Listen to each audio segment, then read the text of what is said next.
ಸ್ನೇಹಿತರೆ, ಇದು ರಾಬರ್ಸನ್ ಪೇಟೆಯಲ್ಲಿ ಇರುವ ವೆಂಕಟರಮಣ ಸ್ವಾಮಿ ದೇವಸ್ಥಾನದ ಜಾತ್ರೆಗಳು ನಡೀತಾ ಇದೆ. ಯಾವ ಪಬ್ಲಿಸಿಟಿ ಮಾಡ್ಬೇಕು ಅನ್ನೋದಕ್ಕೋಸ್ಕರ ಈ ಬ್ಯಾನರ್ಗಳನ್ನ ತಂದು ಈ ಕಂಬಗಳಲ್ಲಿ ಕಟ್ಟಿದ್ದಾರೆ. 2 ದಿವಸಗಳಿಂದ ನಾವು ಇದನ್ನ ಫಾಲೋ ಮಾಡ್ಕೊಂಡು ಬರ್ತಾ ಇದೀವಿ. ದಿನನಿತ್ಯ ಯಾರಾದ್ರೂ ಒಬ್ಬರ ಮೇಲೆ ಅಥವಾ ಇಬ್ಬರ ಮೇಲೆ, 2 ವೀಲರ್ಗಳು ಓಡಿಸೋರ ಮೇಲೆ ಈ ಬ್ಯಾನರ್ ಹರಿದು ಬೀಳ್ತಾ ಇದೆ. ಇವತ್ತು ಬೆಳಗ್ಗೆ ನಾವು ಬರುವಾಗ ನಮಗೆ ಮುಂಚೆ ಹೋಗ್ತಾ ಇರುವ ಆಟೋ ಮೇಲೆನೆ ಈ ಬ್ಯಾನರ್ ಹರಿದು ಬಿತ್ತು. ಇಂಥ ಬ್ಯಾನರ್ಗಳು ಕಟ್ಟಲಿಕ್ಕೆ ಅನುಮತಿನೇ ನೀಡಬಾರದು. ಸುಮ್ಮನೆ ಯಾವುದೋ ಒಂದು ಬರ್ತಾರೆ ಅಂದ್ಬಿಟ್ಟು ನೋಡಿ, ಇದೆಲ್ಲ ಹೆಂಗಿದೆ. ಇದು ಏನಾದರೂ ಅನಾಹುತಗಳಾದ್ರೆ ಈ ಪ್ರಾಣಗಳನ್ನ ಕಾಪಾಡೋದು ಯಾರು? ನೆನ್ನೆನೆ ನೋಡಿದ್ದೀವಿ, 2 ಬ್ಯಾನರ್ಗಳು ಹರಿದು 2 ವೀಲರ್ ಮೇಲೆ ಬಿತ್ತು. ಈಗ ಬೆಳಗ್ಗೆ ನೋಡುವಾಗ ನಮ್ಮ ಎದುರುಗಡೆನೆ ಒಂದು ಬ್ಯಾನರ್ ಹರಿದು ಬಂದು ಆಟೋ ಮೇಲೆ ಬಿತ್ತು. ಆಟೋ ಡ್ರೈವರ್ಗಳು ತೆಗೆದು ಪಕ್ಕದಲ್ಲಿ ಹಿಡಿತಾ ಇದ್ದಾರೆ.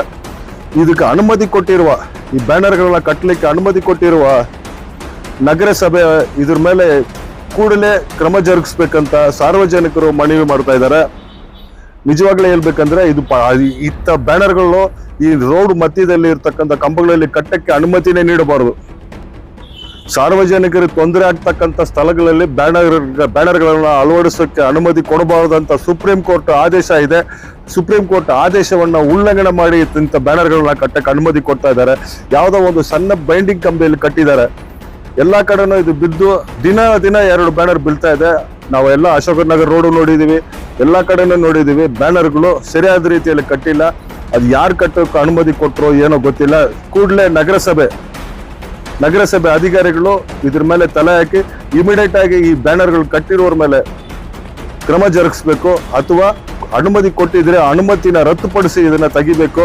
ಇಲ್ಲ ಅಂದ್ರೆ ಸರಿಯಾದ ರೀತಿಯಲ್ಲಿ ಕಟ್ಟಲಿಕ್ಕೆ ಅವ್ರಿಗೆ ಸೂಚನೆ ನೀಡಬೇಕಂತ ಸಾರ್ವಜನಿಕರ ಪರವಾಗಿ ನಾವು ನಗರಸಭೆ ಸೊತ್ತಾಗಿರುವ ಈ ಕಂಬಗಳ ಮೇಲೆ ಈ ತರ ಕಟ್ಟಿರುವ ಬ್ಯಾನರ್ಗಳನ್ನ ಖಂಡಿಸ್ತೀವಿ. ಕೂಡಲೇ ಇವರು ಕ್ರಮ ಜರುಗಿಸಬೇಕು ನಗರಸಭೆಯವರು ಅಂತ ಸಾರ್ವಜನಿಕರ ಪರವಾಗಿ ಬೇಡಿಕೆಯನ್ನ ಇಡ್ತೀವಿ. ಧನ್ಯವಾದಗಳು.